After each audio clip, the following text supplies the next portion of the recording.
அருமையான ஐயா அவர்கள் முக்கிய வரவேற்கலாம். உற்சாக கைத்தட்டி நல்ல தட்டி தட்டி தட்டி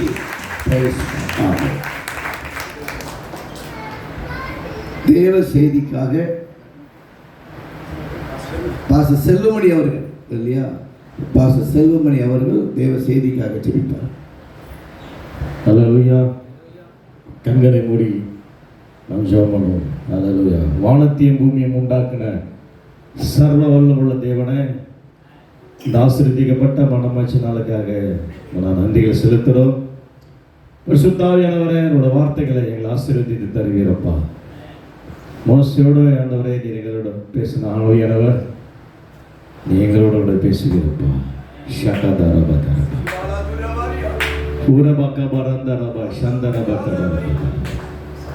உன் குரல் கேட்டு ஓடோடி வந்தேன், என்னையும் மேடம் தந்தேன்.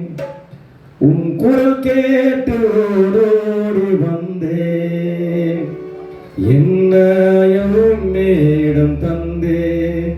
தேவா நேசிப்பே, உம்மை நேசிப்பே, உம்மிடம் ஓடி வந்தேன். தேவா நேசிப்பே, உம்மை நேசிப்பே, உம்மிடம் ஓடி வந்தே.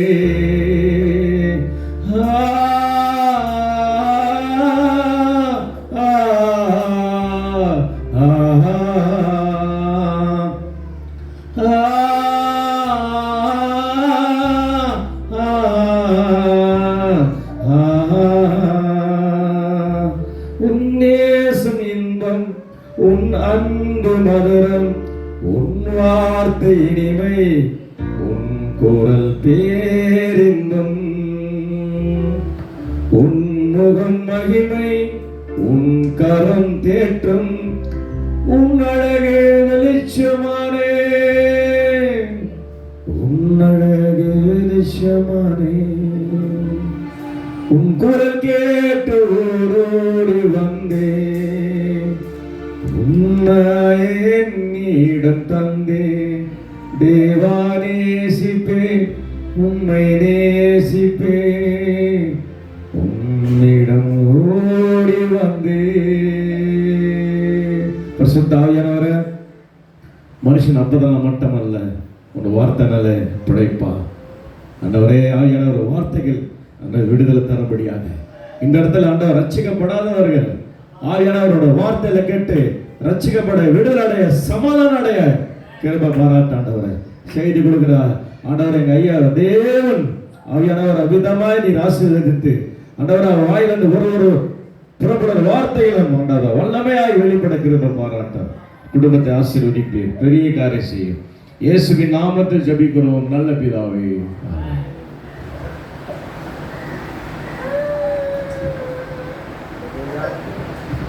அல்லேலூயா, அல்லேலூயா. ஆண்டவரும் மறுரட்சகருமாய் இருக்கிற இயேசு கிறிஸ்துவின் பெற்ற நாமத்தினாலே இந்த மனமகிழ்ச்சி நாளிலே தேவ சமூகத்திலே வந்திருக்கிற உங்கள் யாவரையும் நான் வாழ்த்துகிறேன், ஆசீர்வதிக்கிறேன். கர்த்தர் உங்களை ஒவ்வொரு நாளும் நடத்த போகிறார். அல்லேலூயா. எத்தனை பேர் விசுவாசமா இருக்கிறீங்க? எல்லா கைகளை உயர்த்தி ஆண்டவருக்கு நன்றி சொல்லலாம். ஆண்டவரே, இன்றைக்கு எங்களை ஜீவனோடு கொண்டு வந்ததற்காக உங்களுக்கு நன்றியாக. இன்றைக்கு மனமகிழ்ச்சி ஓய்வு நாள், நாங்கள் மனமகிழ்ச்சியாக கடந்து போவதை உதவி செய்ய வேண்டும். அல்லேலூயா. இன்றைக்கு இந்த ஆலயத்தில் எப்படிப்பட்ட கட்டிடமாக இருந்தாலும் சரி, அது ஆலயம் தான். இந்த ஆலயத்தில் தேவனுடைய வார்த்தை கொடுப்பதற்கு என்னை அறிமுகம் செய்து வைத்த மூத்த ஊழியக்காரர் அருமையான ஐயா அவர்களுக்கு முதலாவது என்னுடைய நன்றியை தெரிவித்துக் கொள்கிறேன். அது மாத்திரமல்ல, இங்கே பேசுவதற்கு அழைத்த அருமையான அருணாயம் ஐயா அவர்களுக்கு நன்றி. நீங்கள் தற்பொழுது மணி 10:16, சுமார் 12 மணி வரைக்கும் செய்தி கேட்க போகிற உங்களுக்கு நன்றி. அல்லேலூயா.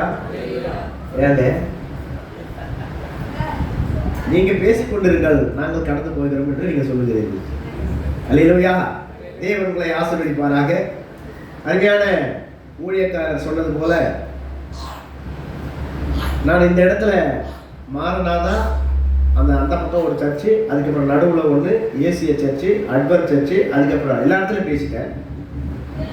அந்த பக்கம் கடைசியாக போய் ரைட்டில் திரும்பணும் ஒரு சர்ச், எல்லா இடத்துலையும் பேசி இந்த சர்ச் எப்படி இருக்குதுன்னு எனக்கு தெரியாது, எப்படி நாங்கள் மிஸ் பண்ணோம். அந்த கடைசி ஆண்டவர் இதே இடத்துக்கு அவர் கொண்டு வந்துட்டார். ஏன்னா என்னுடைய மாமியார் இந்த அரும்பாக்கம் அட்வென்ட் சர்ச் பக்கத்தில் இருக்கிறது அவங்களுடைய ஊர். அதனால ஒரு சொந்தம் இங்கே இணைக்கப்பட்டிருக்கிறது என்று நினைக்கிறேன். அல்லேலூயா. இந்த ஏசிய சர்ச்சினுடைய போதகனுடைய மாமியாருக்கு மாமான்னு நினைக்கிறேன். அதனால இந்த அரும்பாக்கம் எங்களுக்கு சொந்தமானது. இங்கே நிறைய பேர் அப்படி நீங்க உறவு வரும்போது எங்களுக்கு சொந்தமாகத்தான் வருவீர்கள் என்று நினைக்கிறேன். ஆனால் கிறிஸ்துவுக்கு நம்ம எல்லாம் ஒரே சகோதர சகோதரிகளா. ஆண்டவராக இயேசு கிறிஸ்து நமக்கு அவருடைய ரத்தத்தை சிந்தி நமக்கு வீட்டில் எடுத்திருக்கிறார். அல்லேலூயா.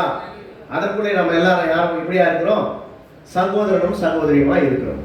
அதற்கு முன்பாக எங்களுடைய ஊழியர்கள் சார்பாக எங்க சபைக்கு சென்றாலும் நாங்களும் ஒரு சால்வியை அணிவிப்பது எங்களுடைய வழக்கம்.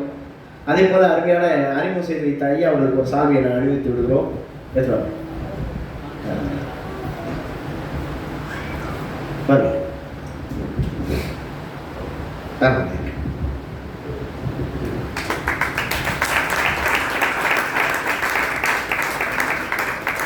வாங்கய்யா, அருமுறை ஐயா.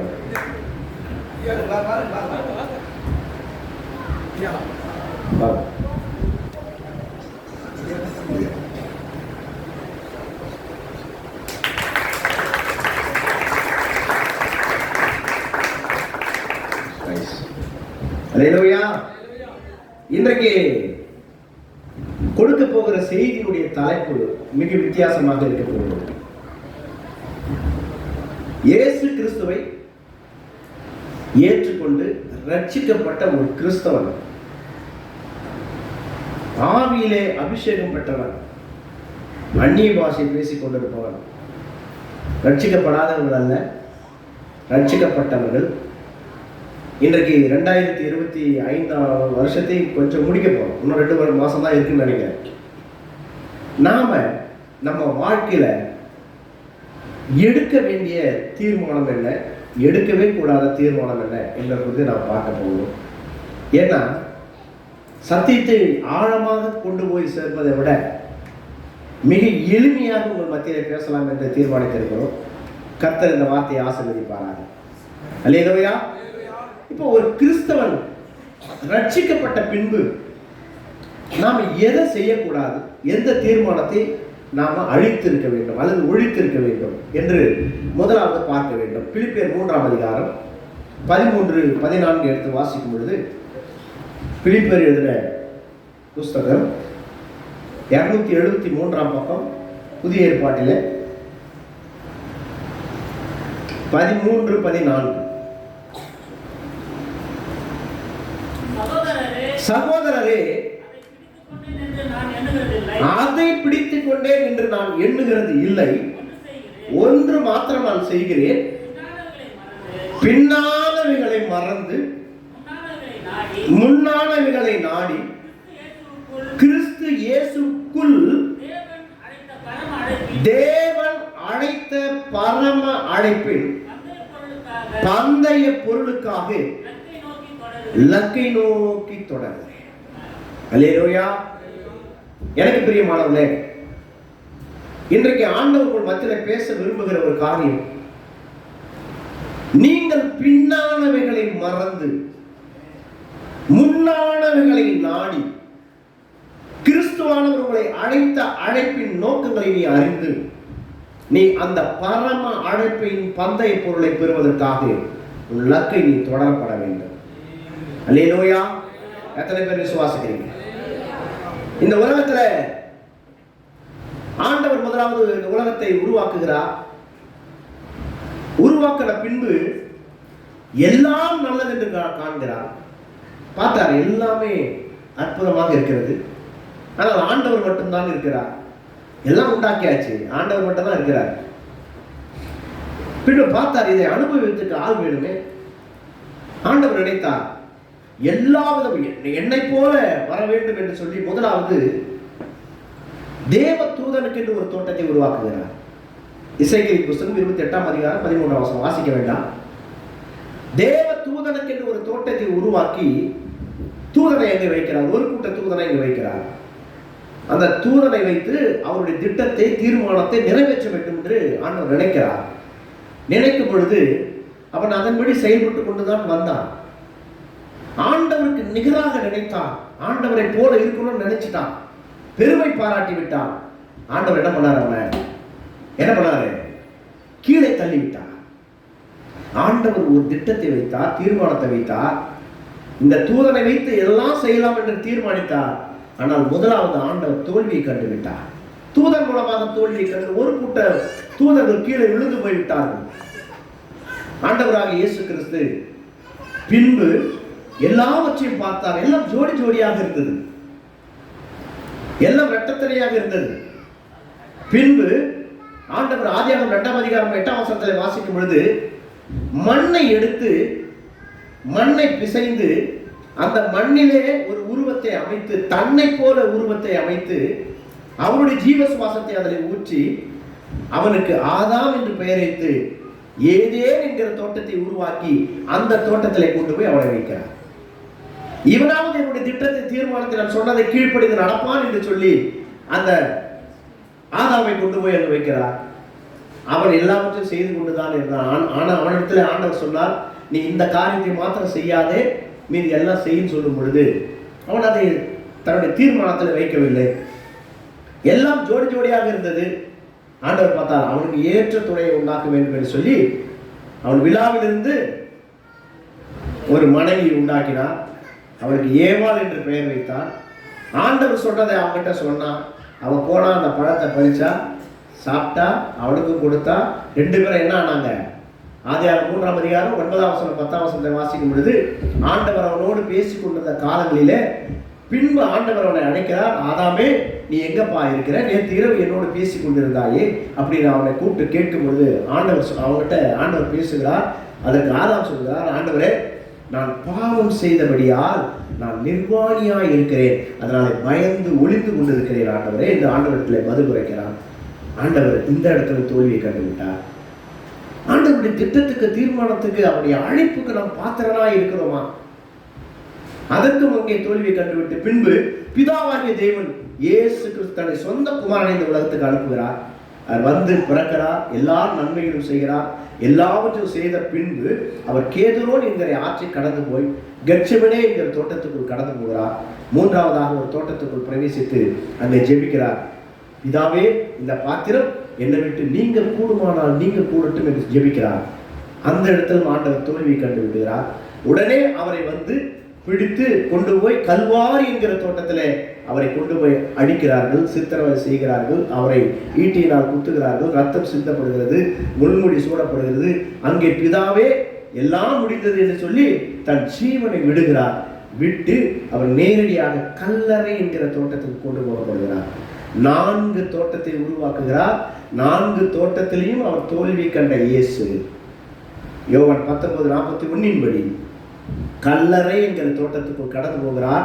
அங்கே 3ஆம் நாள் நீயும் நானும் வாழ்வு பெற வேண்டும், அவருடைய ரத்தத்தினாலே மீட்கப்பட வேண்டும், இந்த உலகம் முழுவதும் அவருடைய நியாயப்பிரமாணங்கள், புதிய நியாயப்பிரமாணத்துக்குள்ளே நீ வர வேண்டும் என்பதற்காக ஆண்டவராக இயேசு கிறிஸ்து 3ஆம் நாள் உன்னையும் வேண்டும் மீட்பதற்காக உயிரோடு எழுந்தவராய் அவர் காட்சி அளித்தவராய் என்று இந்த மத்தியிலே காணப்படுகிறார். அல்லேலூயா! இப்படிப்பட்ட தேவனை தான் நம்ம ஆராதிக்க வந்திருக்க நம்மை பார்த்து சொல்கிறார், உன்னை அழைத்த நோக்கங்கள் ஒன்றே ஒன்றுதான், நீ பின்னானவர்களை மறக்க வேண்டும். அல்லேலூயா! எத்தனை பேர் ஆண்டவரே என்னுடைய பின்னான காரியங்கள் என்ன என்று நம்ம இடத்துல கேட்கிறார். நம்முடைய பின்னான காரியங்கள் என்ன என்று பார்க்கும் பொழுது, ரட்சிக்கப்பட்டு ஞானஸ்தானம் பெற்று ஆவியிலே அபிஷேகத்திலே வந்த பிறகு உன்னுடைய வாழ்க்கை பழைய நிலைக்கு போயிடக்கூடாது. பிசாசானவன் யாரெல்லாம் ஆவிக்குரிய வாழ்க்கையில் அதிகமாக வரும் பொழுதுதான் அநேக சோதனைகள் கூட கொண்டு வருவான். அநேக பாருங்க, இவ்வளவு நாட்களாக ஆதாம் அந்த பழத்தை சொன்னார் ஆண்டவர், இந்த பழத்தை சாப்பிட்டா நீ இறந்து போயிடுவேன், இந்த பழத்தை சாப்பிட்டா நீ நன்மை தீமை கண்ட காரியம் தெரிஞ்சிடும் சொல்லி சொன்னதும் அவன் அதை கண்டுக்கவே இல்லை. ஆனால் தன்னுடைய மனைவியிடம் சொல்லுகிறார், அவன் அந்த பழத்தை என்ன பண்றா? சாப்பிட்றா. ஏன்னா அந்த பழம் அந்த சொன்ன பிறகு அந்த பழத்தின் மீது அவருக்கு இன்பமாக இருந்தார். இந்த உலகத்துல இன்பங்கள் நம்மை நாடி வரும். எல்லா காரியமும் நம்ம நாடி வரும். ஏன்னா ஆவிக்குரிய ஜீவிதத்தில் இருக்கும் பொழுது பிசாசை நம்ம எப்படி மயக்கலான்னு பார்ப்பான். அல்லேலூயா. எத்தனை பேர் விசுவாசிக்கிறீங்க? ஆண்டவரே, நான் இன்னைக்கு இந்த ஆலயத்துக்கு 9 மணிக்கு வந்தேன், 8:45 வரைக்கும் நடந்த சம்பவத்தை நான் மறந்துட்டு வந்திருக்கேன். எத்தனை பேர் சொல்ல முடியுமா? அல்லேலூயா, அல்லேலூயா. நான் என்னுடைய வாழ்க்கை பழைய வாழ்க்கை இல்லவே இல்லை. நான் புதிய மனிதனாக கடந்து வந்திருக்கிறேன். எப்போ சபைக்கு வந்து நான் திரும்பி போகும் பொழுது ஒரு புதிய மனிதனாகவே கடந்து போகிறேன் என்று யாரெல்லாம் சொல்ல முடியும்? அல்லேலூயா. பின்னானவைகளை மறக்க வேண்டுமானால் நமக்குள்ளே ஆவியானவர் நமக்குள்ளே இருக்கணும், அபிஷேகம் நமக்குள்ளே இருக்கணும், தேவ மகிமை நமக்குள்ளே இருக்கணும், வல்லமை நமக்குள்ளே இருக்கணும். ஏன்னா அப்பதான் நம்ம இந்த பிசாசானவனை என்ன பண்ண முடியும்? ஜெயிக்க முடியும். வேதம் சொல்லுகிறது, எபேசியர் 6ஆம் அதிகாரம் 11, 12, 13 வாசிக்கும்போது சொல்லுகிறார். எபேசியர் எழுதின நிருபம் டக்கு டக்குல வாசிக்கலாம், ஏன்னா நேரம் இல்லை, கடகடன்னு போயிடலாம். 6ஆம் அதிகாரம்.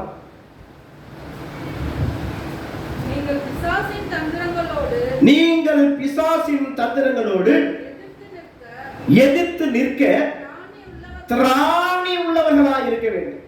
அல்லேலூயா. ஆமா, பிசாசை ஜெயிக்கணும்னா இயேசு உனக்குள்ள இருக்கும். நீ வேற இயேசு உனக்குள்ள இல்லைன்னா நீ பிசாசை ஜெயிக்க முடியாது. எத்தனை பேர் விசுவாசிக்கிறீங்க? நீ பிசாசை ஜெயிக்கணும், உனக்கு யார் இருக்கணும்? உனக்குள்ள பாவத்தை மேற்கொள்ள வேண்டுமானால் உனக்குள்ள யார் இருக்கணும்?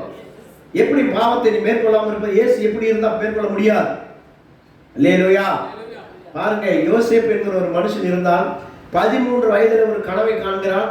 முதலாவது தன்னுடைய குடும்பத்தார் மத்தியில இருந்து அவன் விரட்டப்படுகிறான். முதலாவது தன் சொந்த சகோதரன் துணியை உரிவிடுறான், போய் குழியில போட்டுறான்.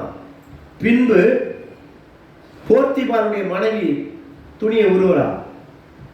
மூன்றாவது சிறைச்சாலை தலைவன் துணியை உருவுறான். 3 இடத்துல அவனுடைய துணியை என்ன பண்றான்? உருவனானா இல்லையா? ஆனா அந்த 3 இடத்துல அவன் என்ன செய்தான்? போர்த்திபார் மனைவி இடத்துல என்ன பண்ணான்? உதறிவிட்டு ஓட ஆரம்பித்தான். எத்தனை வயது பையன் அவன்? எத்தனை வயது?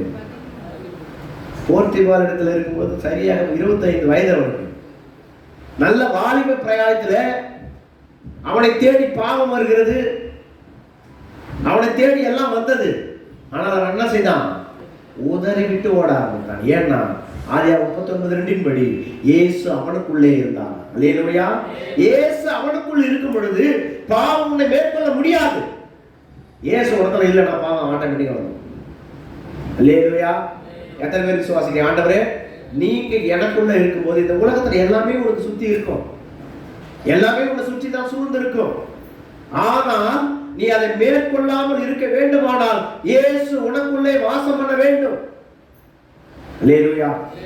அதனாலே நீ பின்னானவைகளை மறக்கும் பொழுது உன்னுடைய ஒரே ஒரு லக்கு அந்த பரலோகத்தில் நீ போய் சேர வேண்டும். அதற்கு எதெல்லாம் தடையாக இருக்கிறதோ எல்லாவற்றையும் முறிப்பதற்கு இயேசு உனக்குள்ளே வாசம் பண்ண வேண்டும். அல்லேலூயா. வேதம் சொல்லுகிற ஏசாயா தீர்க்கதரிசி புத்தகம் 43ஆம் அதிகாரம் 18, 19 வாசிக்க சொல்லுகிறார், முந்தினவைகளை நினைக்க வேண்டாம், பூர்வமானவைகளை சிந்திக்க வேண்டாம், இதோ நான் புதிய காரியத்தை செய்கிறேன், அது இப்பொழுதே தோன்றும். அல்லேலூயா. முந்தினவைகளை நீ எப்போதும் நினைக்க வேண்டாம், பூர்வமானவைகளை சிந்திக்கவே வேண்டாம். அல்லேலூயா. நான் புதிய காரியத்தை உன் வாழ்க்கையில செய்ய போறேன். நீ நினைக்காததெல்லாம் உனக்கு செய்ய போறேன். நீ எதை நினைத்து வந்திருக்கிறாயோ அந்த காரியத்தை கர்த்தர் உனக்கு நிறைவேற்றி கொடுக்க போகிறார். உன் வாழ்க்கையில என்ன மாற்றம் காணாமல் இருக்கிறாயோ அந்த மாற்றத்தை கர்த்தர் எனக்கு கொடுக்க போகிறார். ஆனால் இயேசுவை நீ விசுவாசிக்க வேண்டும். அல்லேலூயா. ஏதோ உலகத்துல கிறிஸ்தவனை ஏற்றுக்கொண்டான், ஞாயிற்றுக்கிழமை சபைக்கு வருகிறோம், ஒரு பாடலை பாடுகிறோம், செய்தி கேட்கிறோம், போய்விடுகிறோம் அல்ல. இயேசு உனக்குள்ளே வாசம் பண்ணும் பொழுது, இயேசுவானவர் ஆவியானவர் உனக்குள்ளே வாசம் பண்ணும் பொழுது ஆவியானவர் உன்னை தட்டி எழுப்ப ஆரம்பிக்கிறார்.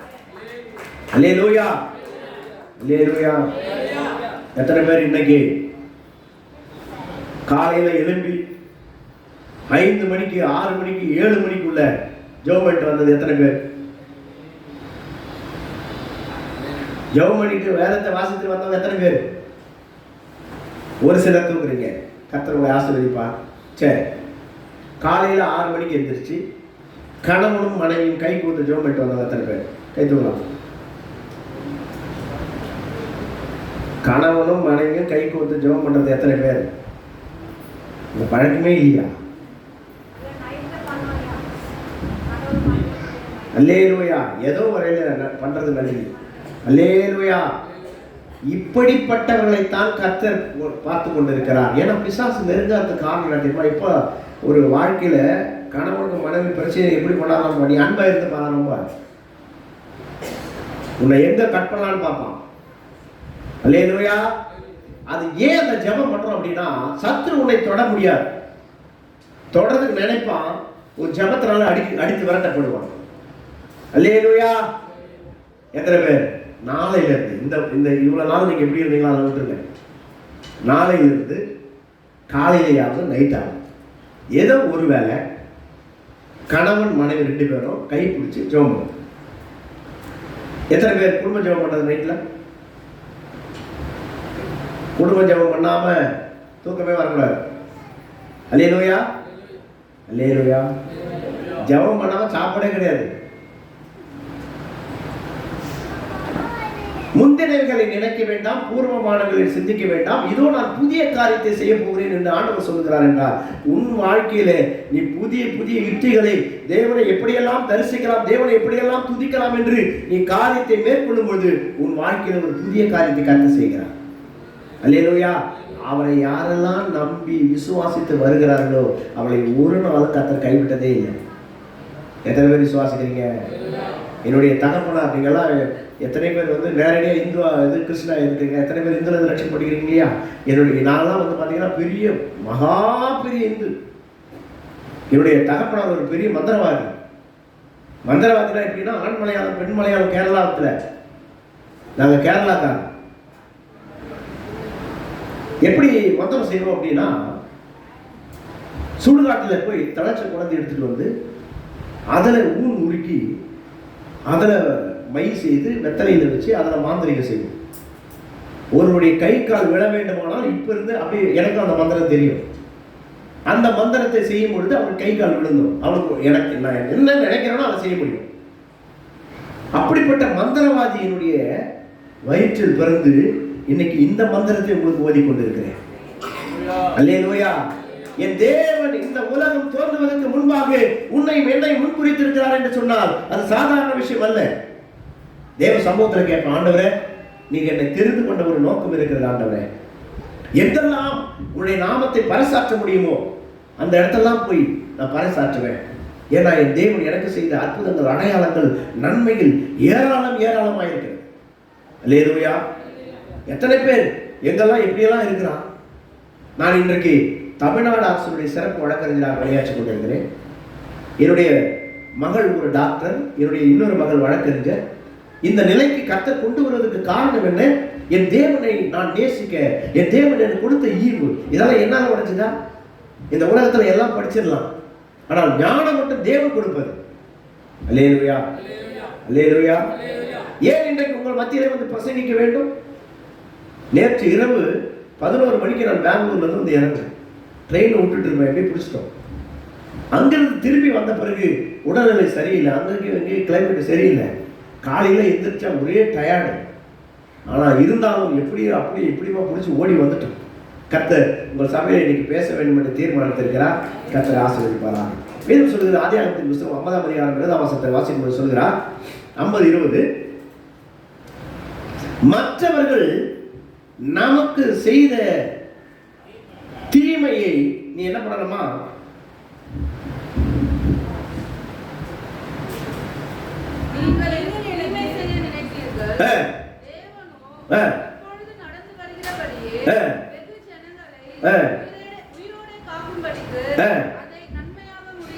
அல்லேலூயா.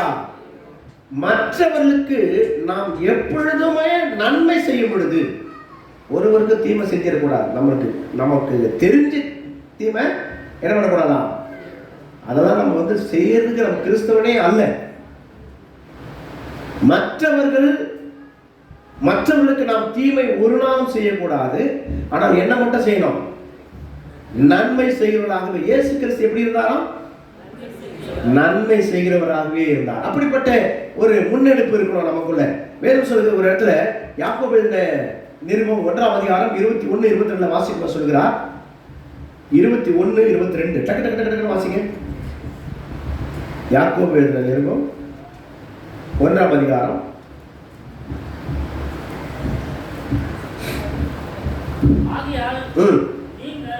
ஆகையால் நீங்கள் எல்லாவித அழுக்கையும் கொடிய துர்க்கணத்தையும் ஒழித்துவிட்டு உங்கள் உள்ளத்தில் நாட்டப்பட்டதாயும்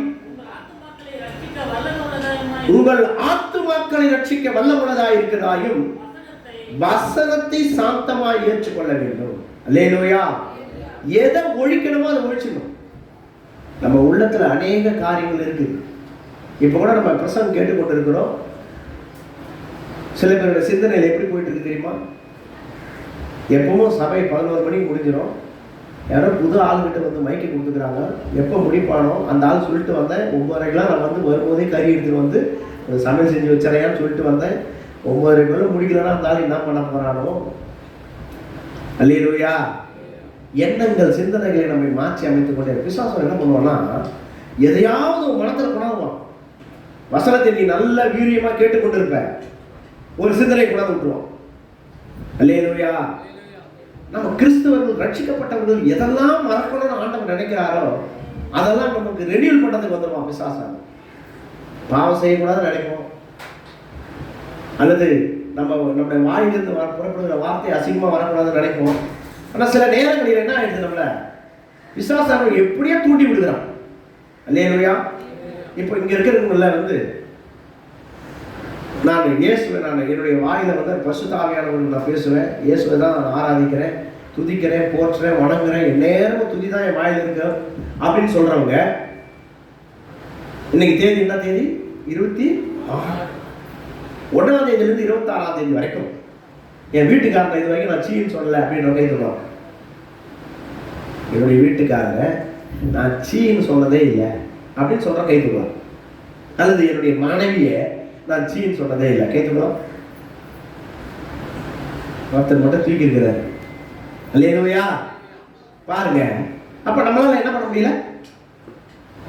நம்ம வாழ்க்கையில ஒரு சாதாரண விஷயம் தான், சாதாரண விஷயம். அந்த விஷயத்தை கூட நம்மளால என்ன பண்ண முடியல, மேற்கொள்ள முடியல, கடைபிடிக்க முடியல. காரணம் என்ன? இந்த உலக வாழ்க்கை நம்மோடு பிணைக்கப்பட்டு இருக்கிறது. மற்றவர்களோடு ஒப்பிட்டு பேசுகிறதுக்கு அனுமதிக்கப்பட்டு இருக்கிறோம். நம்ம ஏதாவது ஒரு பிரச்சனை நமக்குள்ள வந்தா மற்றவர்களை மேற்கோள் காட்டி நம்ம பேசுகிறோம். ஆனால் வேத வசனத்தின்படி பேசுகிறோமா? இல்லை, முடியல. அல்லேலூயா. ரூத் 1ஆம் அதிகாரம் 16ஆம் வசனத்தில் பார்க்கும்போது, அவ 1ஆம் அதிகாரம் 16ஆம் வசனத்தை பார்க்கும்போது, மரணமே அல்லாமல் அவன் ஒரு தீர்மானம் எடுக்கிறான். எப்படி தீர்மானம் எடுக்கிறான்? மரணமே அல்லாமல் நம்ம 2 பேரையும் யாராலையும் ஒரு தீர்மானம் யார் எடுக்கிறது? சொல்லுங்க. மருமகள் மாமியாரை பார்த்து எடுக்கிறான். நல்லா கவனிக்கணும். இன்னைக்கு அநேக தாய்மார்கள் தன்னுடைய பிள்ளைகளாலே கைவிடப்பட்ட சூழ்நிலையில காணப்படுகிறார்கள். காரணம் என்ன?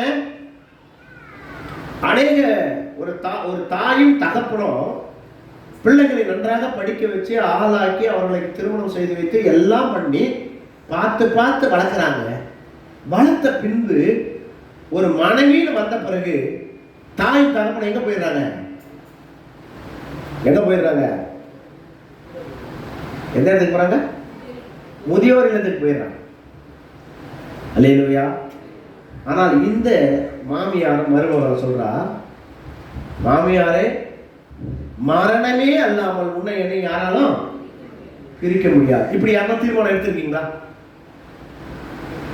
மாமியாரே, நீ இல்லைனா நான் கிடையாது. அது சொல்றான் பாருங்க, அந்த வசனத்தை பார்த்தீங்களா? 16-17 வாசிங்களா? அதற்கு ரூத், நான் உம்மை பின்பற்றாமல் நான் உன்னை விட்டு போவதை குறித்து நான் என்ன பண்ண மாட்டேன். என்னோட நீ பேசாத மாமியார். நீ எங்க போறியா நான் போவேன், வருவேன். நீ தங்குற இடத்துல நான் தங்குவேன். உன்னுடைய ஜனம் என்னுடைய ஜனம், உன்னுடைய தேவன் என்னுடைய தேவன். நீ மரணம் அடைவரை உன்னோடு இருந்து உன்னுடைய மறிச்சிடுவேன் என்ன போன்னு சொல்லார். ஓர்பாலும் ரூத்தும் 2 பேரும் கூட நகோமி கூட வருகிறார்கள். நகோமியை பார்த்து சொல்றான், ஏமா நீ 2 பேரும் அறியாத பசங்க 2 பேரும் வேற கல்யாணம் பண்ணி போங்க. உடனே ஒரு மருமகள் முத்தம் கொடுத்துட்டு என்ன பண்ணிட்டா? அதுக்கு பேர் தான் அவன் ஓடி போகிற பேர் ஓர்பால். பற்றி கொண்டிருக்கிற பேர் ரூத். அந்த பற்றி கொண்டிருக்கிற ரூத் சொல்லுகிறாள், மரணமே அல்லாமல் உன்னை என்னை பிரிக்க முடியாது ஒரு தீர்மானம் எடுக்கிறான். அல்லேலூயா. கடைசி வரைக்கும் இருந்தாலும் இல்லையா? கடைசி வரைக்கும் இருந்தாலும் இல்லையாங்க. அதுக்குதான் அந்த கவர்மெண்ட் அறிவிச்சுக்கிறான், அந்த கைவிடப்பட்டவர்களுக்கு என்ன கொடுக்குறாங்க இப்போலாம்? எவ்வளவு கொடுக்குறாங்க இப்போ? ஏமா வாங்குறதுக்கு சொல்லலாமா? எவ்வளவு கொடுக்குறாங்க? 1200 ரூபா. சில பேருக்கு 2000 ரூபாய் கொடுக்குறாங்கன்னு நினைக்கிறேன். அது இல்லையா? முதியோர் பென்ஷன் பேர், அது பேர். ஆனா எல்லாத்துக்கும் பேர் என்ன வச்சிடறான்? என்ன ஓய்வூதியம் வந்து இங்கிலீஷ்ல பென்ஷன். அழகா எவ்வளவு எப்படி சிந்திச்சு வச்சிருக்காங்க பத்தியா பேரை? பென்ஷன் சொல்றாங்களே, அது எவ்வளவு சிந்திச்சு வச்சிருக்காங்க தெரியுமா? சாதாரண வச்சது இல்ல. பென்ஷன் என்று சொன்னால் பெண்ணும் சன்னும் கைவிட்ட பிறகு உதவுவதுதான் பென்ஷன். அல்லேலூயா. என்ன பேரு? பெண் சன். எவ்வளவு அழகா வச்சிருக்காங்க. பெண்ணும் சன்னும் கைவிட்ட பிறகு உதவுவதுதான் பென்ஷன். அது பேர் தான் பென்ஷன். அல்லேலூயா. அப்ப அந்த பென்ஷனுக்கு நான் அழகா வச்சிருக்காம பத்தியா பேர்? எல்லாரும் கைவிடப்பட்ட சூழ்நிலையில உதவுவதுதான் பென்ஷன் என்று வைத்திருக்கிறார். இன்றைக்கு இந்த அருமையான ரூத் எடுத்த தீர்மானம் என்ன? மரணமே அல்லாமல் உன்னை பிரிக்க முடியாதான் அப்படின்னு ஒரு தீர்மானத்தை எடுக்கிறாங்க. எடுத்த பிறகு அடுத்த ஒரு தீர்மானத்தை எடுக்கிறாரு. நீங்கள் யூதா எழுதின நீங்கள் கொலோசியர் 3ஆம் அதிகாரம் 5-6 எடுத்து வாசிக்கலாம். 3:5-6 எபேசியர் 5:3.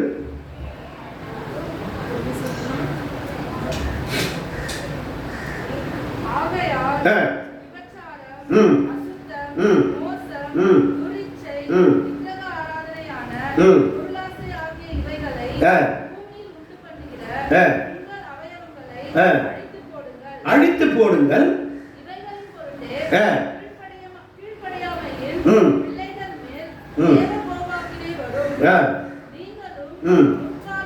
நீதிமொழிகள் 6:16 வரைக்கும் வாசிக்க. 16-17 நீதிமொழிகள் 6ஆம் அதிகாரம்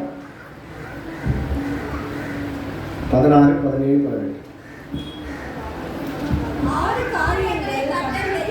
6 காரியங்களை கர்த்தர் வெறுக்கிறார், 7 அவருக்கு அருவருப்பானவைகள். அவை யாவன? மேட்டிமையான கண், பொய் நாவு,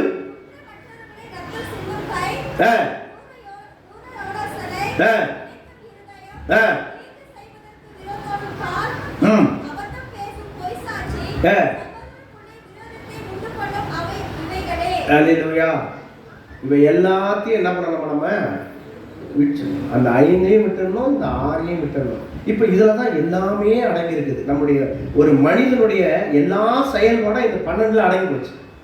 இவ எல்லாவற்றையும் நீ மறக்கணும்னு ஆண்டவர் சொல்றார். அப்போ எதை மறக்க கூடாது? எந்த தீர்மானத்தை நம்ம எடுத்துக்கணும்? உபாகமத்தின் புஸ்தகம் 23ஆம் அதிகாரம் 14ஆம் வசனத்தை வாசிக்கலாம். உபாகமத்தின் புஸ்தகம் 23:14.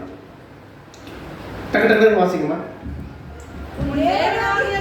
உன் தேவனாகிய கர்த்தர் உன்னை ரட்சிக்கவும் உன் சத்துருக்களை உனக்கு ஒப்பு கொடுக்கவும் உன் பாளையத்துக்குள்ளே உலாவிக் கொண்டிருக்கிறார். ஆகையால்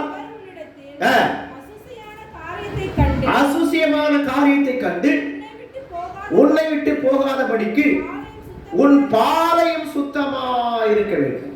நம்பர் 1, ஒரு ரட்சிக்கப்பட்ட கிறிஸ்தவன் எடுக்க வேண்டிய தீர்மானம் என்ன என்று பார்க்கும் பொழுது, உன்னிடத்தில் இருக்கிற அசுசியமான காரியத்தை கண்டு உன் இருதயத்துக்குள்ளே, உன் பாளையத்துக்குள்ளே அசுசியமான காரியம் இருக்கிறது. இயேசு வந்து உன் இருதயத்துக்குள்ளே வாசம் பண்ண நினைக்கிறார். உனக்குள்ளே ஒரு அசுசியமான காரியம், ஒரு பாவம் இருக்கிறது, விட முடியாத காரியம் உனக்குள்ளே இருக்கிறது. அதனால இயேசு உன் இருதயத்துல வரல. எத்தனை பேர் ஆண்டவரே, என்ன ஆண்டவரே எனக்குள்ள இருக்குது, ஏன் எனக்குள்ளே பரிசுத்த ஆவியானவர் வரல, ஏன் எனக்குள்ளே அபிஷேகம் வரல, ஏன் இயேசு எனக்குள்ளே வாசம் பண்ணவில்லை? எத்தனை பேர் நீங்கள் சிந்தித்து இருக்கிறீங்க? அல்லேலூயா, அல்லேலூயா. அவர் சொல்றாரு, உன்னில் இருக்கிற அசூசியமான காரியத்தை கண்டு கர்த்தர் வெளியே நின்று கொண்டு வேடிக்கை பார்த்து கொண்டிருக்கிறார்.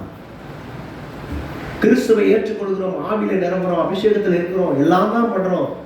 ஆனால் நம்ம இந்த இடத்தை விட்டு கடந்து போகும்போது நம்முடைய பழைய சுபாவம் நம்ம வந்து நெருங்கி விடுகிறது. நம்ம எல்லாரும் போலதான் வாழணும். இந்த உலகத்துல கிறிஸ்தவர்கள் என்று சொன்னால் இப்படித்தான் வாழ வேண்டும். நமக்குள்ளே ஒரு வரமுறை இருக்கிறது. வேதம் இப்படித்தான் நமக்கு சொல்லிக் கொடுக்கிறது. நம்ம அவளை காட்டில ஒரு வித்தியாசமா இருக்கணும். நம்ம வாழ்ற பகுதியில, நம்ம இருக்கிற தெருவில் இவர்கள் கிறிஸ்தவர்கள் என்று சொல்லணும். அப்படிப்பட்ட சாட்சி உள்ள வாழ்க்கை உனக்கு இருக்கணும்.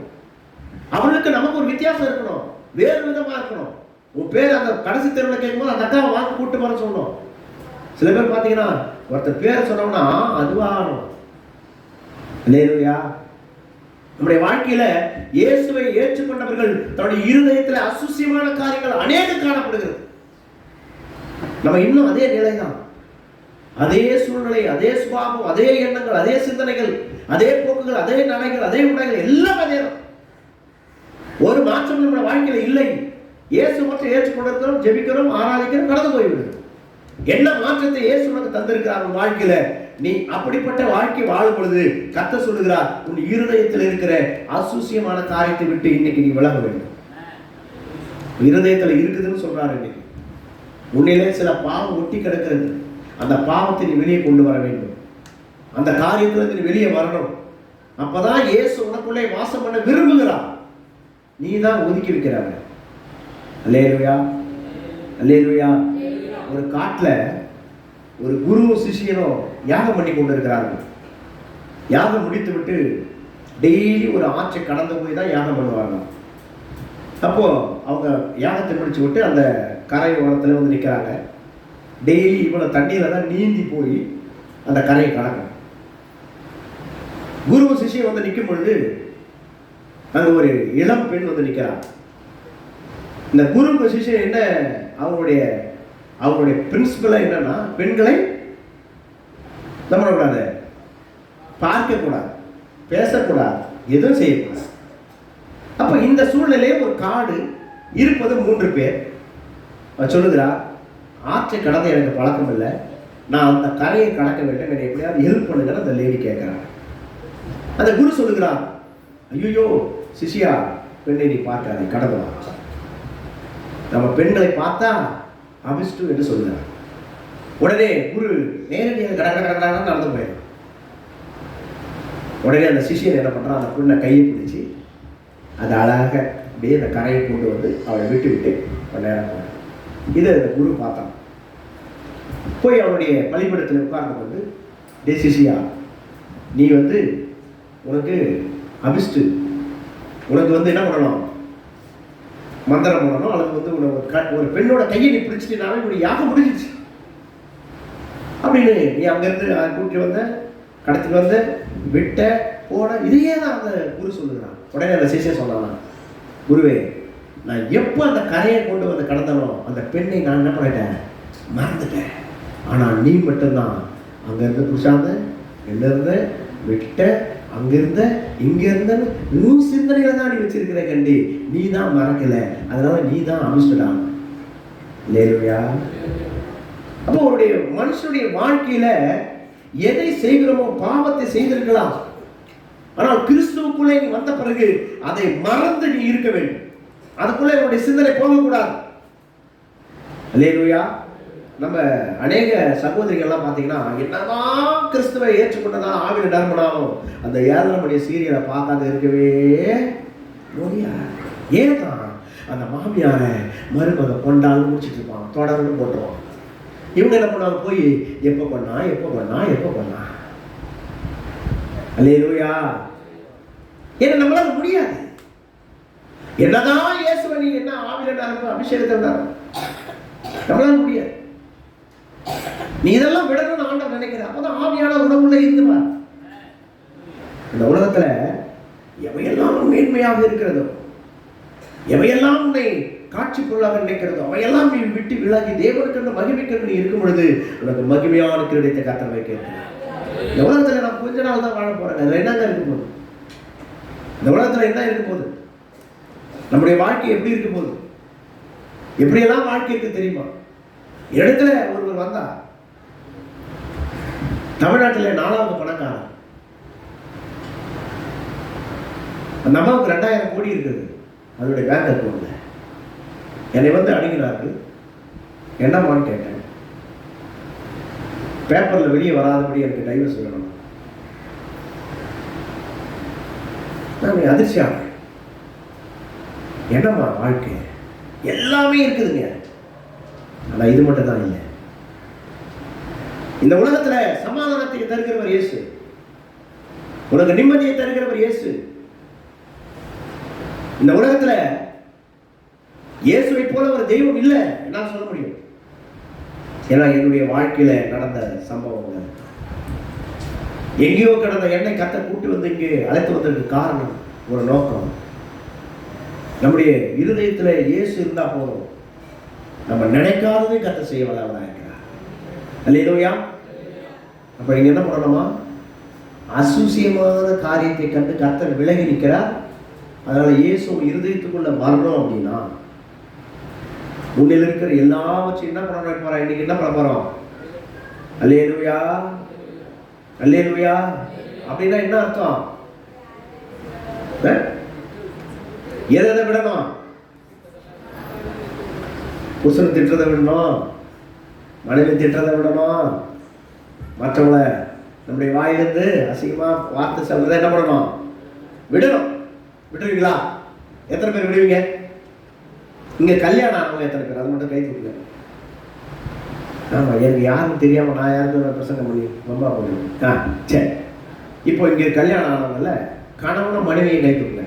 அந்த கணவன மனைவி மட்டும் கை தூக்குங்க. இங்க இருக்கணும், கணவன் மனைவி பக்கத்துல இருக்கணும். இருக்கீங்களா? என்னம்மா இல்லையா? இருக்க. சரி, இப்போ உங்க வீட்டுக்காரன் நீங்க என்னன்னு கூப்பிடுவீங்க? யாராவது ஒருத்தர் சொல்லுங்களேன். ஏன்னா வெரி குட், என்ன அழகா சொல்றாங்க பார்த்தீங்களா? இதெல்லாம் எவ்வளவு கிடைக்காத அற்புதங்க. இதெல்லாம் யாரும் கூட மாட்டேங்கிறாங்க. அந்த மாதிரி சில பேர் பார்த்தீங்கன்னா சொந்த பந்தத்தில் கல்யாணம் பண்ணும்போது மாமா சொல்லுவாங்க, தாய் மாமனை கல்யாணம் பண்ணா மாமா சொல்லுவாங்க. சில பேர் வழக்கமாக மாமா சொல்லுவாங்க. கிராமப்புறத்தில் அதிகமாக சொல்லுவாங்க. மதுரை திருநெல்வேலி பக்கம் போனால் வேற மாதிரி கூப்பிடுவாங்க. என்ன சொல்லுவாங்க? இங்க மாமா, அங்கெல்லாம் என்னன்னு சொல்லுவாங்க தெரியுமா? வீட்டுக்காரோட தம்பியை பார்த்து என்ன சொல்லுவாங்க? இல்லைங்க, திருநெல்வேலி பக்கம் கணவரை என்னன்னு கூப்பிடுவாங்க? திருநெல்வேலி விட்டுருங்க, மதுரை இந்த பக்கம் நாகர்கோவில் பக்கம்லாம் கணவரை என்னன்னு சொல்லுவாங்க? என்னன்னு சொல்லுவாங்க? அத்தான்னு சொல்லுவாங்க. அது தெரியாது உங்களுக்கு? நீ கேள்விப்பட்டதே இல்லை? நம்மெல்லாம் வீட்டுக்காரனே வாடாடி போடாடி கூப்பிட்டு தான் பழக்கம். அதெல்லாம் நமக்கு ஞாபகம் வராது. அல்லேலூயா. அருமையான ஐயா என் கூட வந்திருக்காரு, கேளுங்க. அவரை ஒரு வீட்டுக்கு ஜெபம் பண்ண போனது. போன உடனே அந்த அம்மா என்ன பண்ணாங்க, சகோதரி, ஐயா வாங்க, ஐயா சோத்திரையா சோத்திரையா சோத்திரையா வாங்கம்மா உட்காருங்கம்மா, இப்படி இருக்கு, நல்லா இருக்கீங்களா? ஐயாவும் இருந்தார். டம்ளர் தண்ணி கொடுத்தா குடிச்சிட்டோம். இந்த அம்மா உடனே போய் ஃப்ரிட்ஜை போய் திறக்கிறாங்க, பால் இல்லை. அப்போ என்ன பண்ணாங்கன்னா, போய் ஃப்ரிட்ஜு பால் இல்லைன்னு உடனே அந்த அம்மா அந்த அவரை பார்த்து சொன்னாங்க, ஏங்க மாமா நாங்கள். இவர் திரும்பி பார்க்குறாரு, யார்டா கூப்பிடுறாங்க? ஐயா வீட்டுக்காரங்க. என்னங்க மாமா, போங்க மாமா, ஐயா வந்துக்கிறாங்க மாமா, பால் வாங்கியா மாமா, இதை மாமா, அதை மாமா, இதை மாமான்னு ஒரு நிமிஷத்தில் 20 வாட்டி மாமா இருந்துச்சு. ஐயா கேட்டாரு, குடும்பம்னா இப்படிதான் இருக்கும், கிறிஸ்தவ குடும்பம். ஒரு நிமிஷத்துல ஒரு சகோதரி ஒரு கணவனை பார்த்து மாமா மாமா, அங்க மாமா, உங்க மாமா, இங்க மாமா, அங்க மாமா, மாமாவை விதவிதமா கூப்பிட்டாங்க. பாவம் அவர் போய் பால் வாங்க போயிட்டாரு. நான் கேட்டேன், சகோதரி, இயேசு இங்கே தான் இருக்கிறாருன்னு நான் தெரிஞ்சுக்கிறேன். இந்த குடும்பத்தில் தான் இருக்கிறார்.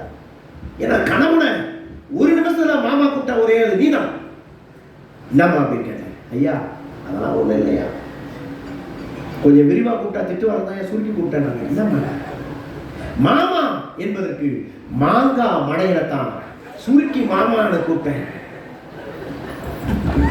இவ்வளவு சங்கதி இதுல இருக்குதா?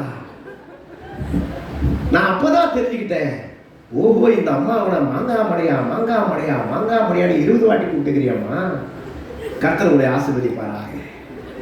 அப்பதான் தெரிஞ்சுக்கிறேன், நிறைய சகோதரிங்க கூப்பிடுறது மாங்காய் மடையா வாடா மாங்காய் மடையா வாடா அப்படின்னு கூப்பிடுறாங்க. இல்லையா? இன்னொரு வீட்டுக்கு போனோம். அந்த வீட்டில் பார்த்தீங்கன்னா அந்த சகோதரனும் சகோதரியும், அந்த அவருக்கு வந்து அப்பா அம்மா கிடையாது. அவர் திருமணம் ஆகி ஒரு 6 மாதம் ஆச்சு. அந்த பெண்ணுக்கு வந்து 25 சவரம் நகை போட்டு கல்யாணம் பண்ணி கொடுத்துருக்காங்க. நாங்கள் போன உடனே போய் தண்ணி கொடுத்தாங்க. அடுத்த ஃப்ரிட்ஜை பார்த்தா பால் இல்லை. அந்த அம்மா கூப்பிட்றாங்க, அத்தான் அத்தான் அத்தான் அத்தான் போங்க அத்தான் வாங்க அத்தான் இந்தாங்க அத்தான் போங்க அத்தான் வாங்க அத்தான் அப்படியே சொல்லிட்டே இருந்தாங்க. ஒரு நிமிஷத்தில் எத்தனை வாட்டி அத்தான் சொன்னாங்க? 20 வாட்டி தான். பால் வாங்க போன பிறகு கேட்டேன், என்னம்மா இவ்வளோ அன்பா அத்தான் அத்தான் அத்தான் கூப்பிட்றேன்? அதெல்லாம் ஒன்றும் இல்லையா, கல்யாணம் ஆகி 6 மாதம் கழிச்சு இந்த ஆள் கல்யாணத்துக்கு எல்லாமே கடன் வாங்கிட்டு இருக்கிறாங்க. 6 மாதம் கழிச்சு ஒருத்த கடைக்காரன் வந்தான். முதல்ல என் காதில் இருந்த கம்பளை அத்தான், 2வது என் கழுத்தில் இருந்த செயினை அத்தான், 3வது பீரோவில் இருந்த எல்லா நகையும் அத்தான். அதுக்கு தான் அவனுக்கு பேர் அத்தான். அல்லேலூயா. அப்போ அத்தானுக்கு இவ்வளோ அர்த்தம் இருக்குது. இப்போ உங்க வீட்டில் கொடுத்த பொருளெல்லாம் உங்க வீட்டுக்கார அத்து இருந்தா அவனுக்கு என்ன பேர் வைக்க போறீங்க? அல்லேலூயா. நீங்க போய் வீட்டுக்காரன் 2 விதமா கூப்பிடணும். என்ன கூப்பிடணும்? இதே மாதிரி இன்னொரு வீட்டுக்கு போகணும். டே குமார் இந்த வாடா, நாங்களோட பையன் வந்து நிற்பான்னு பார்த்தா அவன் வீட்டுக்காரர் வந்து நிற்கிறாரு. என்ன நான் செல்லமா வாடா போடான்னு தாங்க கூப்பிடுவேன். அல்லேலூயா. எனக்கு பிரியமானவர்களே, இன்றைக்கு தேவனுடைய நாமத்தை நாம் எப்படி உச்சரித்துக் கொண்டிருக்கிறோம்? ஆண்டவர் சொல்றாரு, நான் தலை. யார் தலை? நீங்கெல்லாம் சரி. ஆனால் ஆண்டவருக்கு ஈக்குவலா யார் வைக்கிறாரு? புருஷனை வைக்கிறார். இப்ப யார் அப்ப தலை? இப்போ இந்த பூலோகத்தில் இருக்கிற போது தலை யாரு? கணவர்னு சொல்றீங்களே, எவ்வளவு நான் கொஞ்சம் அஜித் குமார் சொல்றீங்கன்னு நினைச்சேன். அல்லேலூயா அல்லேலூயா. இப்போ உங்களுக்கு யார் தலை? நீங்க ஒரு அம்மா சொல்றாங்க பாருங்களேன், நான் தலையா தான், நான் தான் கழுத்து, நான் தான் திருப்பணும் வரேன்றாங்க. அல்லேலூயா. நான் தான் கழுத்து, நீ தலையா இரு. கழுத்து யாரு? மனைவி. ஆமா, அவங்க எப்படிதான் சொல்றாங்க அப்படின்னு திரும்பணும், இல்லைனா அவ்வளவுதான். அல்லேலூயா. அடுத்தபடியாக நம்ம தானியேலின் புத்தகம் 3ஆம் அதிகாரம் 17ஆம் வசனத்தை வாசிக்கலாம். நேரம் முடிய போது வாசிக்கலாம்.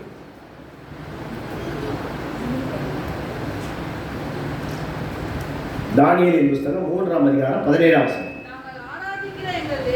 நாங்கள் ஆராதிக்கிற எங்கள் தேவன் எங்களை தப்புவிக்க வல்லவராய் இருக்கிறாரே.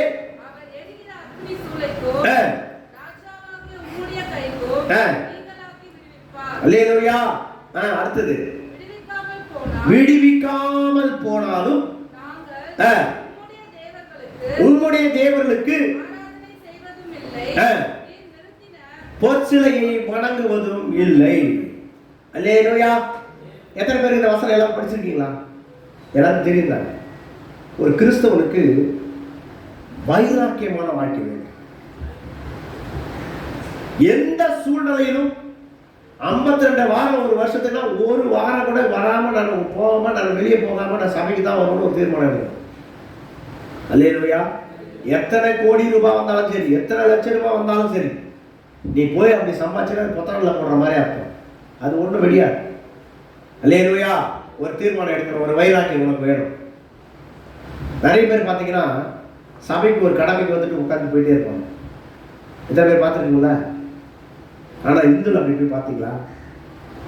நீங்கள் பாருங்கள், 4 மணிக்கு ஒரு சபைக்கு நான் பேசுவதுக்காக 4 மணிக்கு ட்ரிபிள் கேர் போயிட்டு இருக்கேன். ஒரு 10 பெண்கள் தலையில் ஃபுல்லாக தண்ணி ஊற்றிட்டு அந்த மரத்தை சுற்றி சுற்றி வராங்க. எத்தனை மணிக்கு? வைராக்கியம். வைராக்கியமான வாழ்க்கை. அவங்களுக்கு எப்படி பாருங்க, பேசாத ஒன்றுக்கு, கேட்காத ஒன்றுக்கு, முகராத ஒன்றுக்கு 4 மணிக்கு தலையில தண்ணி ஊற்றான். அல்லேலூயா. நல்ல நிறைய பேர் பார்த்துருக்கீங்களா? ஆனா 9 மணிக்கு தான் சபை. நம்ம எத்தனை மணிக்கு வரோம்? 9:30. இப்பதான் அந்த அம்மா பாட்டு பாடிக்கிட்டு இருப்பாங்க, அந்த ஐயா இப்பதான் ஜபம் பண்ணிட்டு இருப்பாரு, இப்பதான் சங்கீதம் போய்கிட்டு இருக்கும். அல்லேலூயா. என்னைக்கு நீ 9 மணிக்கு ஆலயம் சொன்னா நீ 8 மணிக்கு வரையோ, நீ அப்பதான் ஆசீர்வாதம் உனக்கு வரும். அல்லேலூயா. எத்தனை பேர் சொல்றீங்க, ஆண்டவரே அடுத்த வாரம் நான் 8 மணிக்கெல்லாம் வந்து நான் தான் சேர போடுவேன், ஓட்டா போட்டி இருக்கும், நான் தான் வந்து பெருக்குவேன், நான் தான் இதில் எடுத்து அடுக்குவேன், நான் தான் துடைப்பேன். அல்லேலூயா. ஏன் உங்களுக்கு அந்த வைராக்கியம் வரல? கிறிஸ்துவுக்காக எதுக்கோ போறோம், எதுக்கோ செய்யறோம். ஏன் உனக்கு அந்த வைராக்கியம் இல்லை? அன்றைக்கு தேவன் யாரும் தெரியும், பைபிள் எங்க இருக்கு, எந்த வசனம் எங்க இருக்கு, எதுவுமே தெரியாது. சாத்ராக் மேஷாக் ஆபேத்நேகோ என்பவர்கள் கொண்டு போய் விடப்படுகிறார்கள். அங்கே சொல்லுகிறார்கள், நாங்கள் ஆராதிக்கிற தெய்வம் எங்களை தப்புவித்தாலும் தப்புவிக்காவிட்டாலும் போனாலும் பரவாயில்ல, நீ நிறுத்தின பொருசனை நான் வணங்க மாட்டேன், இந்த அக்கினி சூளையை போடு, நான் எரிஞ்சு சாவேன். அவ்வளவு பெரிய வைராக்கியம். இன்னைக்கு எல்லாம் யூடியூப் வந்துருச்சு, வானொலி வந்துருச்சு, டிவி வந்துருச்சு, எல்லாம் வந்துருச்சு. அமெரிக்காவில் 8:05 நடக்கலாம், 8:10 உங்களுக்கு தெரியுது. ஆனால் இந்த அருமையான சகோதரர்கள் ஆண்டவருக்குள்ள எவ்வளவு பெரிய வைராக்கியம். உனக்கு விளக்கம் இருக்கிறதா? ஆண்டவர் வைராக்கியம் இருக்குதா? எத்தனை பேருக்கு, எத்தனை பேர் இருந்து வைராக்கியம்? ஆண்டவருக்காக நிலை நிற்பேன், எந்த சூழ்நிலையிலும் இந்த ஆலயத்தை விட்டு போக மாட்டேன் இருக்கா? எத்தனை பேர் இருக்குமா? வேதம் சொல்லுகிறது, வெளிப்படுத்தல் 2ஆம் அதிகாரம் 4ஆம் வசனம் வாசிக்கும்போது சொல்லுகிறார், வெளிப்படுத்தல் 2:4 டக்கு டக்குன்னு வாசிங்க, டக்கு டக்குன்னு வாசிங்க, நேரம் போயிட்டே இருக்கு, 10 நிமிஷம் தான் இருக்குது இன்னும். டக்கு டக்குன்னு வாசிங்க.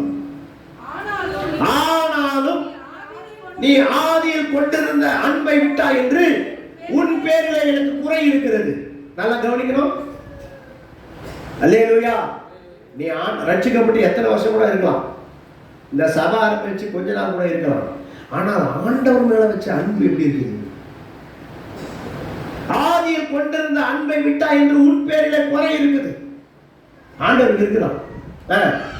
அடுத்த வசனம் அப்படியே, ஆகையால் நீ இன்ன நிலையில் இருந்து விழுந்தாய் என்பதை நினைத்து மனம் திரும்பி ஆதியில் செய்த கிரியை நீ செய்ய வேண்டும், இல்லாவிட்டால் உன் விளக்கு தண்டை நான் அணைத்து போடுவேன்.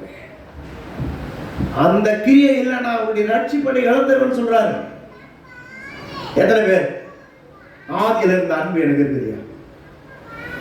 சொல்ல முடியுமா? யாருன்னா கல்யாணம் ஆகி 40 வருஷம் ஆனாலும் அதே அன்பு தான், அன்னைக்கு கை பிடிச்ச கை அதே அன்புல தான் போயிட்டு இருக்குன்னு சொல்ல முடியுமா? கல்யாணம் பண்ணி 10 வருஷம் ஆனாலும், 5 வருஷம் ஆனாலும், 3 வருஷம் ஆனாலும், 20 வருஷம் ஆனாலும் அதே அன்பு தான், அப்படியே குறையவே இல்லைன்னு எத்தனை பேர் சொல்ல முடியும்? சொல்ல முடியுமா? ஆனா என்ன ஆயிடுது நமக்கு? வர வர மாமி கழுத போல ஆனா என்ன போனாலாமா? வர வர மாமி கழுத போல ஆனாலா? ஏன் ஆனா? பழமொழி தெரியுமா எல்லாருக்கும்? வர வர மாமி கழுதை என்று சொன்னால் தமிழ்ல கைதைன்னு அர்த்தம். கைதைனா ஊமத்தம்பு. வர வர மாமி, ஒரு புதுசா கல்யாணம் பண்ணிட்டு வரோம்னா வந்த உடனே மாமியார் முதல்ல யாருக்கு சமையல் செஞ்சு போடுவா? மருமகளுக்கு. 1 வாரம் போடுவா, 20 நாள் போடுவா, அதுக்கு 6 மாசம் உட்காந்து போடுவாளா? போட மாட்டான். வர வர மாமி கழுத போல ஆனாலும் கைதை போல ஆனாலும். ஊமத்தம்பு என்ன பண்ணா நல்லா வளரும் போது அழகா நல்லா பூத்து காய் காய்த்த பிறகு அது மாதிரி என்ன இருக்கும்? முள்ளு வரும். அதான் மாமியார்.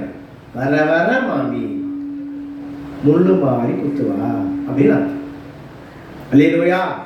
அப்ப நம்ம என்ன பண்ணணும்னா, ஆதியில் கொண்டிருந்த அன்பு நம்ம ரட்சிக்கப்பட்ட பிறகு பார்த்தீங்கன்னா நிறைய பேர் 1 மணி நேரம் ஜெபம் பண்ணுவோம், 10 அதிகாரம் படிப்போம், எந்நேரம் வாயில சோத்திரம் சோத்திரம் சோத்திரம்னே இருக்கும். யார் பார்த்தாலும் சோத்திரங்க, சர்ச்சை பண்ணிக்கலாம் வந்துதான் இருப்பான்.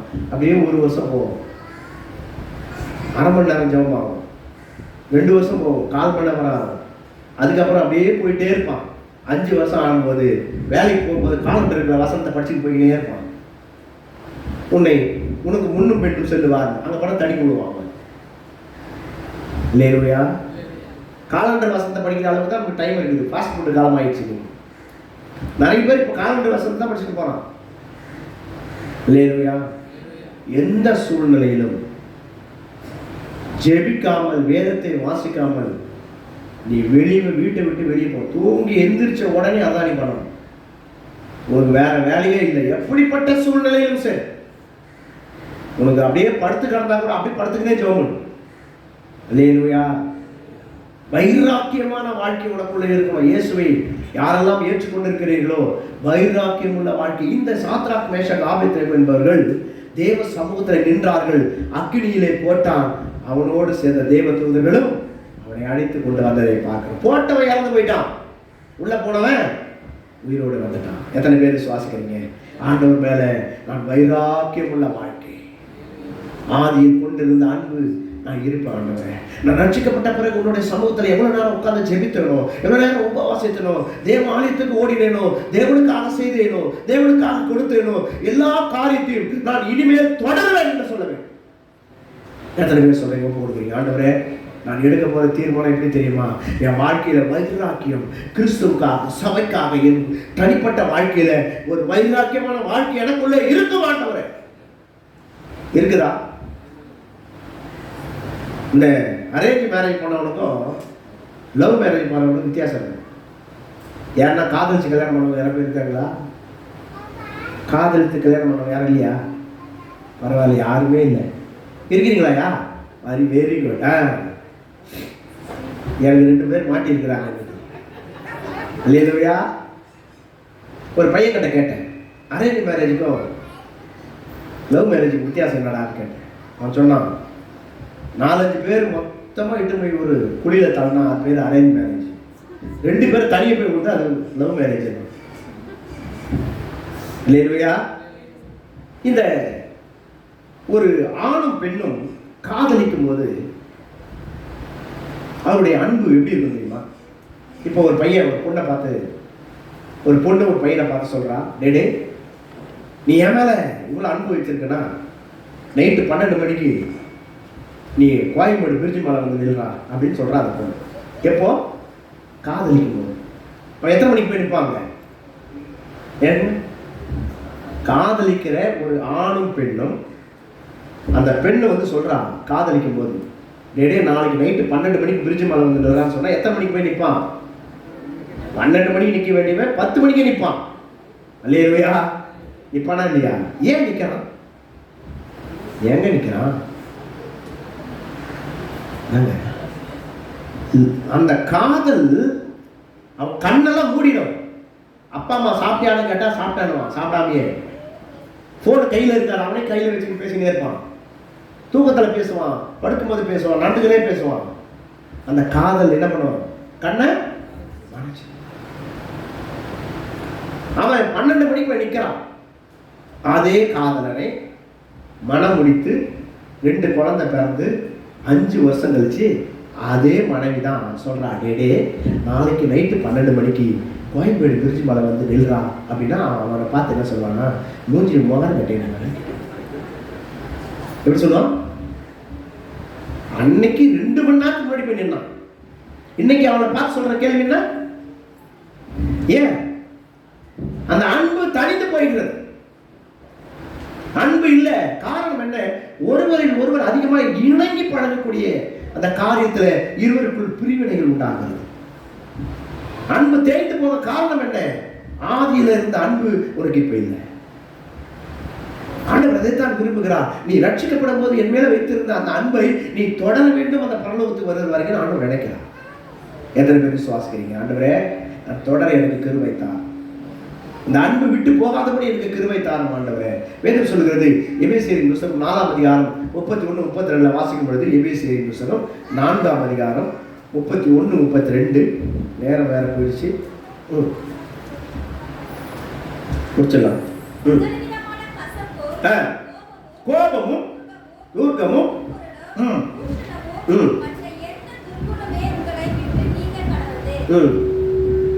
வாசிக்கலாம்.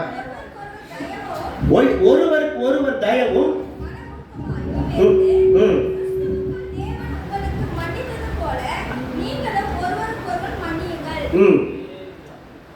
வாசிக்க அப்படியே 30-32 தானே. நீங்கள் தயவாய் மன்னிக்க வேண்டும்.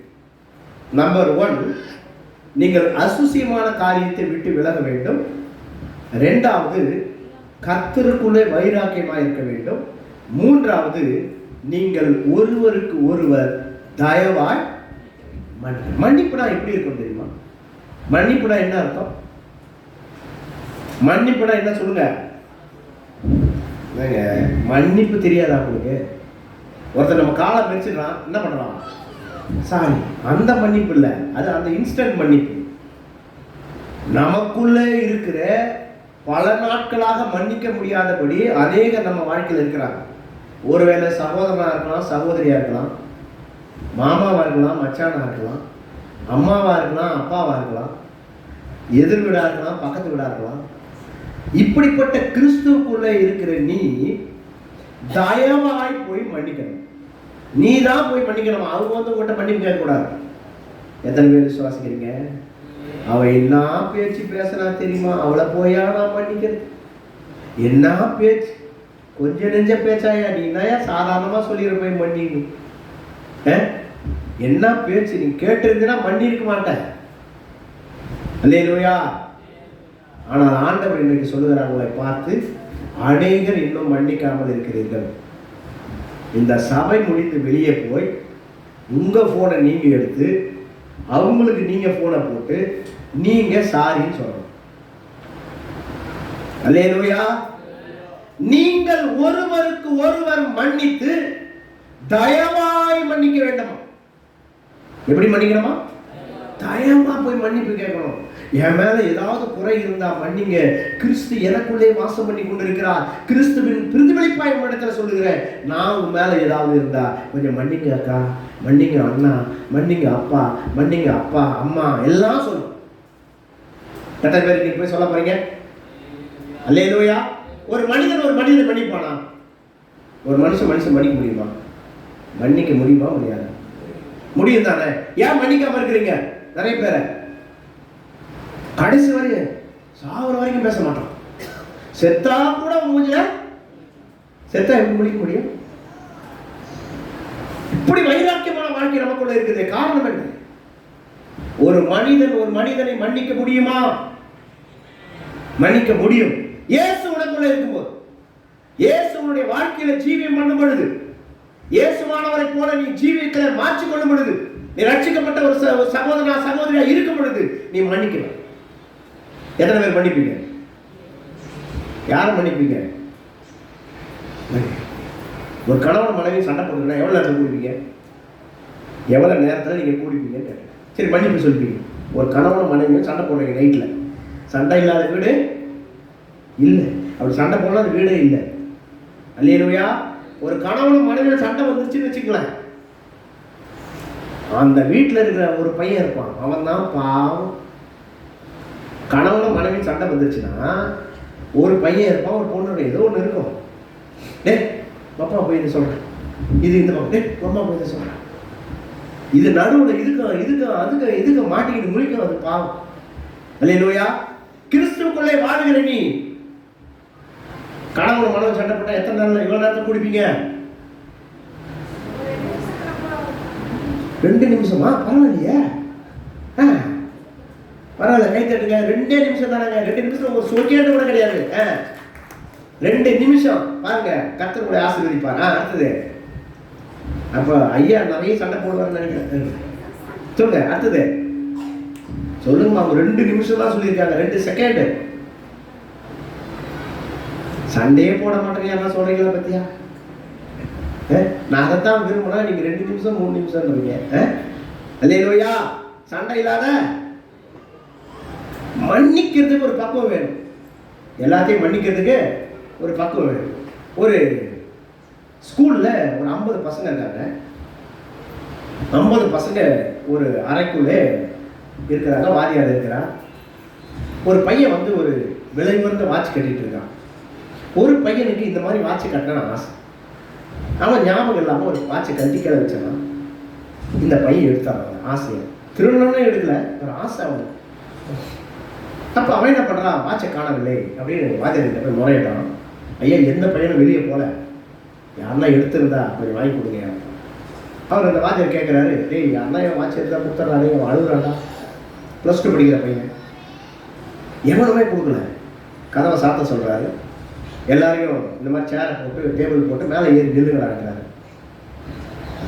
நிற்க சொல்லிட்டு அவன் கச்சிப்பு எடுத்து அவன் கண்ணை கட்டுறாங்க. கட்டிட்டான். ஒவ்வொருத்தன் பாக்கெட்டில் கை விட்டுன்னு வராங்க வாத்தியார். பார்த்தா ஒருத்தன் பாக்கெட்டில் என்ன இருக்குது, வாட்ச் எடுத்தாரு, கண்ணை திறந்தாரு, அவன்கிட்ட கொடுத்தாரு, அவன் போயிட்டான். இப்போ அந்த வாட்ச் யார் பாக்கெட்டில் இருந்து அவனுக்கு என்ன இருக்கும், என்னங்க இருக்கும்? நம்ம வாட்சே வச்சிருந்தது யார் பார்த்துட்டது, வாத்தியார் பார்த்துட்டார். இவன் போகிறான், வீட்டுக்கு போகிறான். அவன் மனசுக்குள்ளே இருக்குது, ஐயோ நம்மளை வாத்தியார் பாக்கெட்டில் கை விட்டு எடுத்துட்டாரே, நம்ம திருடன் நாளைக்கு சொல்ல போகிறாரு. மறுநாள் ஸ்கூலுக்கு வரான். அவர் பேசாம பாடம் நடத்திட்டு இருக்காரு. இவன் என்னன்னே கேட்டது.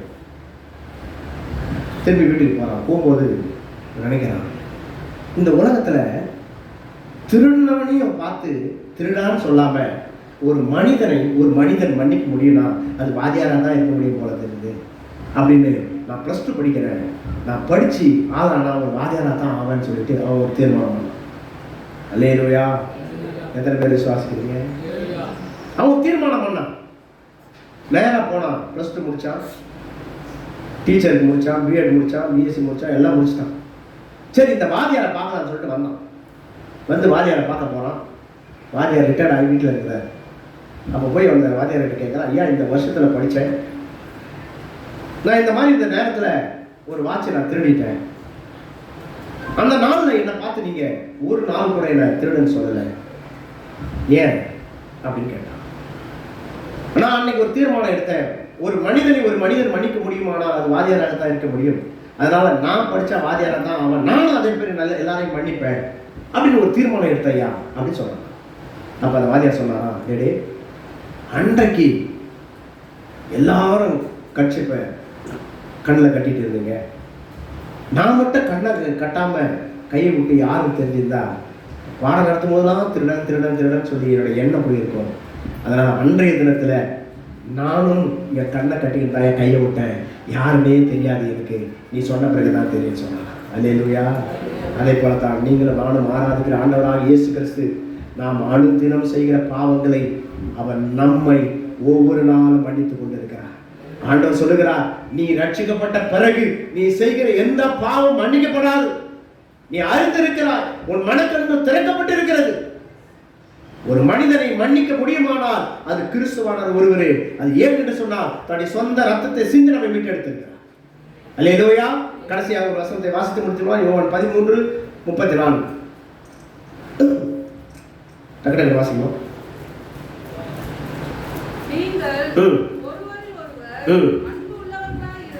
ஒருவரில் ஒருவர் அன்புள்ளவர்களாக இருந்தால் 13 யோவான் 13:34 ஒருவரில் ஒருவர் அன்பாயிருங்கள், நான் உங்களில் அன்பாயிருக்கிறது போல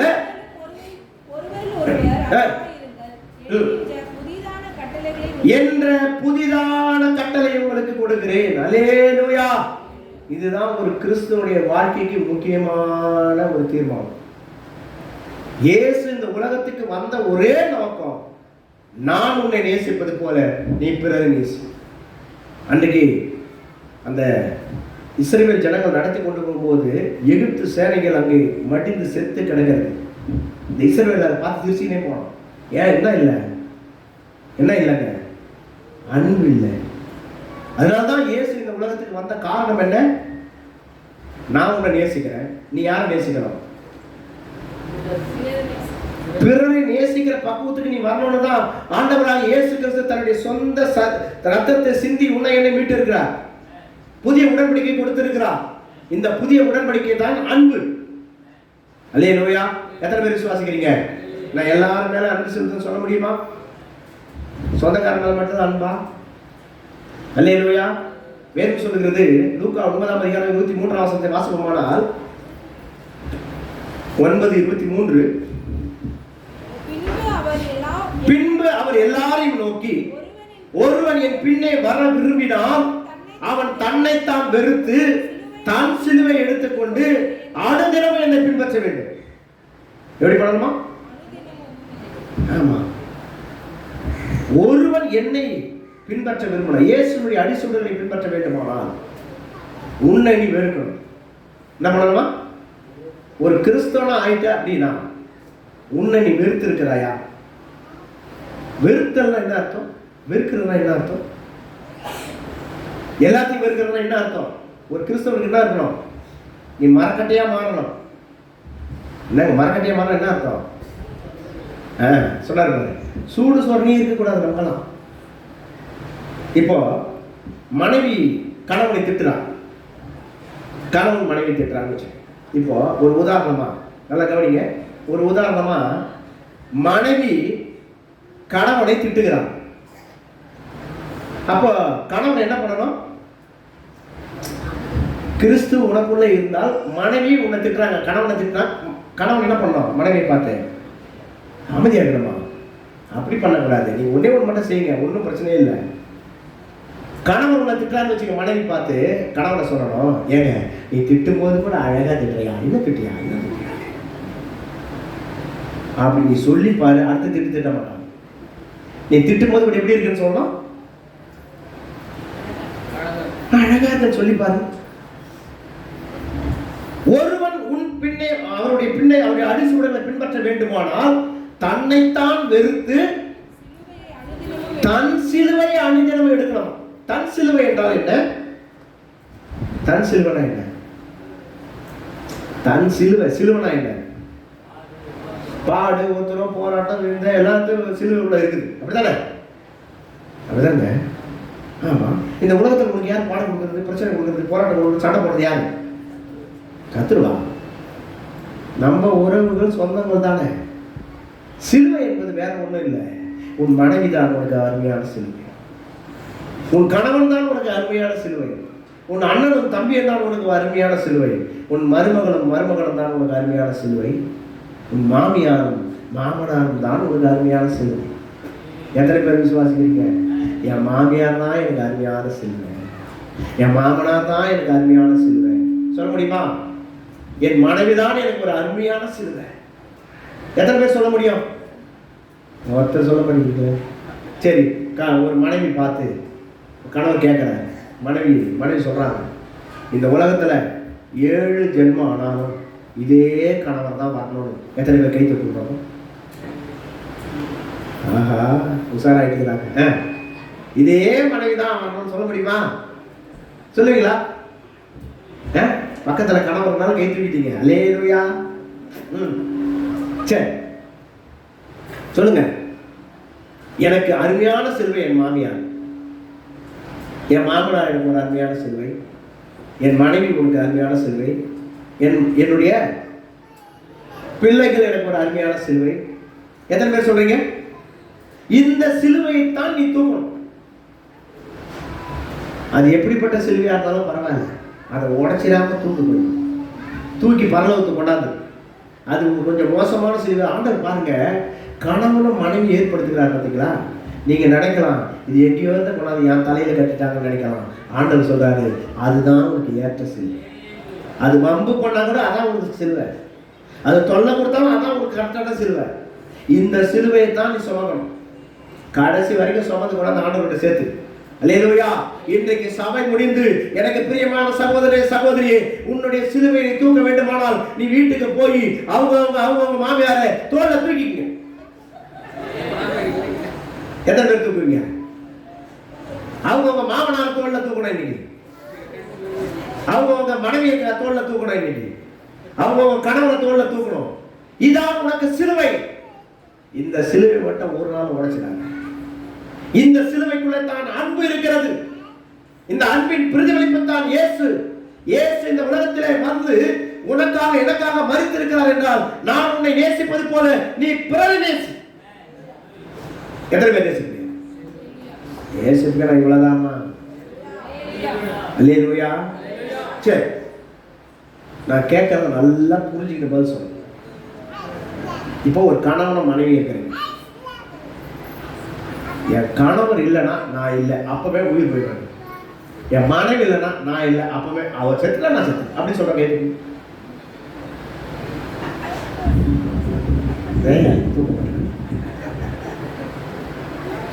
என்னங்க இவ்வளவு நேரம் அன்பு பத்தி பேசி வேஸ்டா போச்சு. நான் எவ்வளவு சுத்திட்டு வரேன் உங்களுக்கு அன்பு கொடுக்கறதுக்கு. சொல்லுங்க பாப்பா. ஒரு கிராமத்துலங்க ஒரு கணவர், ஒரு மனைவி, ஒரு அம்மா, அப்பா, பிள்ளைகள், அவ்வளோதான் அன்பா. அந்த கணவர் சொன்னா, என் மனைவி மாதிரி ஒரு அன்பு செலுத்த இந்த உலகத்துல யாருமே கிடையாது. என் அம்மா மாதிரி, அக்கா மாதிரி, தம்பி மாதிரி, பிள்ளைகள் மாதிரி, என் மாமியார் மாதிரி, மாமனார் மாதிரி, அப்பா மாதிரி, இப்படியே சொல்லுவான். நான் இல்லைன்னா என் மனைவி ஒரு நிமிஷம் கூட இருக்க மாட்டேன், செத்து. ஏன் சொல்றது? கணவன் அவ்வளோ அன்பு. இவன் இப்படியே எல்லார்கிட்டையும் சொல்லிட்டு வந்தான்.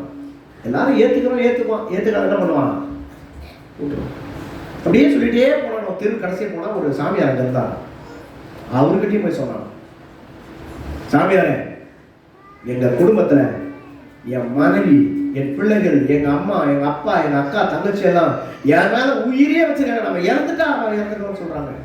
தேய்ப்படுவாள். இந்த உலகத்தில் உனக்காக உயிர் கொடுக்குறவங்க யாரும் இருக்க முடியாதியா அப்படின்னு சொல்கிறாங்க. இல்லையா, நான் செத்த என் மனைவி செத்துருவாங்க. சரி அப்படியா? சரி, நான் உனக்கு சொல்கிறேன், அதை மட்டும் செய். அப்படியா? என்னங்க, நீ நேரம் வீட்டுக்கு போ. வீட்டுக்கு போய் ஹார்ட் அட்டாக் வந்து செத்துட்ட மாதிரி நடி. நான் வந்து மீதி அங்கே சொல்கிறேன்னு சொல்லிட்டேன். நேரம் வீட்டுக்கு வந்தான். டக்குனு மாறு சிக்கல் கொடுத்துட்டான். டாக்டர் செத்துட்டான். ஃப்ரீசர் பாக்ஸை கொண்டாந்தாங்க, உள்ளே வச்சாங்க. இந்த பக்கம் மனைவி, இந்த பக்கம் பிள்ளைகள், இந்த பக்கம் அம்மா, இந்த பக்கம் அப்பா, அந்த பக்கம் அக்கா, தங்கச்சி, அப்படி ஊர் எழுது. இந்த அம்மா அழுகுறாங்க. ஒரு கணவன் மறைச்ச மனைவி எப்படி அழுவாமா? யாரும் பார்த்தது இல்லையா? ஐயோ கடவுளே, உனக்கு கண் இல்லையா? என் உயிரை எடுத்துக்கினே என் வீட்டுக்கார உயிரை கொடுங்கன்னு அழுகுது. உள்ள படுத்துன்னு சொல்கிறான் அந்த கணவன். மூச்சு குச்சின்னு இருக்கிறான். டேய் சாமியாக பார்த்தியாடா, என் பொண்டாட்டி என் உயிரை எடுத்துக்கின்னு அவர் உயிரை கொடுன்னு அழுகுது. என் பொண்டாட்டி மேலடா சந்தேகப்பட்டேன்னு உள்ள பார்த்துருக்கிறான். ஆனால் இது 1 மணி நேரம் அழுதுகிட்ட உயிர் கொடுத்துருக்காங்க. 1 மணி நேரம் கழிச்சு சாமியார் அங்கே வராரு. வந்த உடனே அவர் அங்கே வந்த உடனே சாமியார் காலை பூசியில் அழுகுது. என்னண்டு ஐயா, ஏதாவது பரிகாரம் இருக்குதா என் வீட்டுக்கார உயிரோடு எழுப்புறதுக்கு? ஐயோ, என் உயிர் பார்க்கக்கூடாதா? எனக்கு 2 பிள்ளைகள், என் உயிர் எடுத்துக்கினா அவர் உயிர் இருந்தா காப்பாற்றிடுவாரேன்னு அழுது. அந்த அம்மா இருமா அவசரப்படாதமான்னு சொல்லிட்டு கிட்ட வந்தாரு. ஒரு சொம்பு எடுத்தாரு, தண்ணியை ஊற்றினாரு, ஒரு மந்திரம் சொன்னாரு, சொம்பு எடுத்து வச்சாரு. குடுக்குன்னு புடுங்குதாரு. இருமா அவசரப்படாது. அப்ப சொன்னாரு அவரு, இந்த தண்ணியை யாரு முதல்ல குடிக்கிறாங்களோ அவங்க செத்துருவாங்க, இவர் உயிரா வருவாங்க. இந்த குடிமா சொன்ன டப்புன்னு சொம்பு தூக்கி அவங்க அம்மா கொடுத்துச்சு. இப்ப இதுக்கு முன்னாடி கொஞ்ச நேரத்துக்கு முன்னாடி சொன்னாங்க அழுதாங்க. சொல்ல நீங்க சொன்னதானே எனக்கு விளங்கும். என் உயிரை எடுத்துக்கினேன், அவர் உயிரை கொடுக்க கூடாதுன்னு அழுத பொண்டாட்டி சொம்பு தண்ணி கொடுத்து உயிர் கொடுக்கல. சொம்பு தூக்கி யார்கிட்ட கொடுத்துட்டாங்க? இந்த பக்கம் இவங்க அம்மா நிற்கிறாங்க, கொடுக்கல. செத்து போனவங்க அம்மா கிட்ட கொடுக்குது. லேலுயா. அந்த சாமியார் கேட்டாரு, ஏம்மா 5 நிமிஷத்துக்கு முன்னாடி தானமா அழுத, என்ன அழுத? என் உயிரை எடுத்துக்கிறேன், வீட்டுக்கார உயிரை கேட்டேன். அப்ப அந்த அம்மா பதில் சொல்றாங்க, அவர் செத்துதாகவே இருக்கேன், என் பிள்ளை 2 நான் காப்பாற்றிக்கிறேன். அடுத்தது அவங்க அம்மா கிட்ட போச்சு. அவங்க அம்மா சொன்னாங்க, ஏம்மா உனக்கு வயசாயிடுச்சும்மா, நீ உயிர் கொடுமா அவன் பிள்ளைக்கு அப்படின்னாங்க. இருங்க, எனக்கு இன்னொரு பொண்ணுக்கு கல்யாணம் பண்ணணும். எங்கள் வீட்டுக்காரன் 15 வருஷமா வேலைக்கு வெட்டிக்கு போக சும்மா அவங்ககிட்ட கொடுத்து சொம்ப பண்ணிச்சு. சொம்ப எங்கே போயிடுச்சு? அப்பா கிட்ட போயிடுச்சு. அப்பா சொம்ப வாங்கினார். வாங்கிட்டு சொல்றாரு, எப்பா நீ குடிச்சிட்டு அவன் பையனுக்கு உயிர் கொடு. அவன் சொல்றான், அக்கா தங்கச்சிக்கு மாதிரி உளுந்து அழுகுது, அதுகிட்ட கொடு சொம்பான. சொம்ப அக்கா தங்கச்சிக்கிட்ட வந்துச்சு. அதுக்கிட்ட அம்மா நீ குடிச்சிட்டு உயிர் கொடுமா தம்பினா, எங்கள் வீட்டுக்காரன் வேலையில் இருந்து வரல, அவன் வந்தவனை கேட்டுட்டு சொல்கிறான். இப்போ என்னத்தான் வந்துச்சுப்பா? சொம்பு மட்டும்தான் சுற்றி வருது, என்ன வரல? அன்பு வரல. அல்லேலூயா. நீங்கள் நானும் ஆராதிக்கிற ஆண்டவராகிய இயேசு கிறிஸ்து உன்னை என்னன்னு யாருமே தெரியாது. இந்த உலகத்தில் நீயும் நானும் மீட்பு பெற வேண்டுமானால் அவர் தன்னுடைய சொந்த ரத்தத்தையே சிந்தி உனக்காக எனக்காக இந்த உயிருள்ள இயேசு இன்றைக்கு உயிரோடு வந்திருக்கிறார் என்றால் அவருடைய ரத்தத்தை சிந்தி இந்த அன்பை நமக்கு வெளிப்படுத்தி இருக்கிறார். விலையேற பெற்ற அன்பை கொடுத்திருக்கிறார். நேசிக்கிறது போல நீ பிறரை நேசிக்க வேண்டும் என்பதுதான் அவருடைய உண்மையான அவருடைய உடன்படிக்கையாக இருக்கிறது. ஏன் அதை நாம் மற்றவர்களுக்கு செலுத்த முடியவில்லை? அல்லேலூயா. கர்த்தர் உங்களை ஒவ்வொரு நாளும் ஒவ்வொரு வார்த்தையினாலும் உங்களை ஆசீர்வதிக்கணும். எதை பண்ணணும், எதை விடணும், எந்த உடன்படிக்கை எடுத்துக்கணும், அசுசியமான காரியத்தை விட்டு விலகணும், வைராக்கியம் உள்ள கிறிஸ்தவனாக இருக்கணும், மன்னிப்பு கொடுக்கிற கிறிஸ்தவனாக இருக்கணும், அன்பு செலுத்துகிற கிறிஸ்தவனாக இருக்கணும். இந்த நாளுக்கே 1 மணி நேரம் ஆச்சு, இன்னும் மீதி எவ்வளவு நேரம் ஆகணும்? வேதம் சொல்லுகிறது. யோவான் 16:12 வாசிக்கும்போது சொல்லுகிறார். யோவான் 16:12 அப்படி எல்லாம் எழுந்திருச்சு நிற்போம். முடிச்செல்லாம் நேரம் போயிடுச்சு. அப்படி எழுந்து நிற்போம்.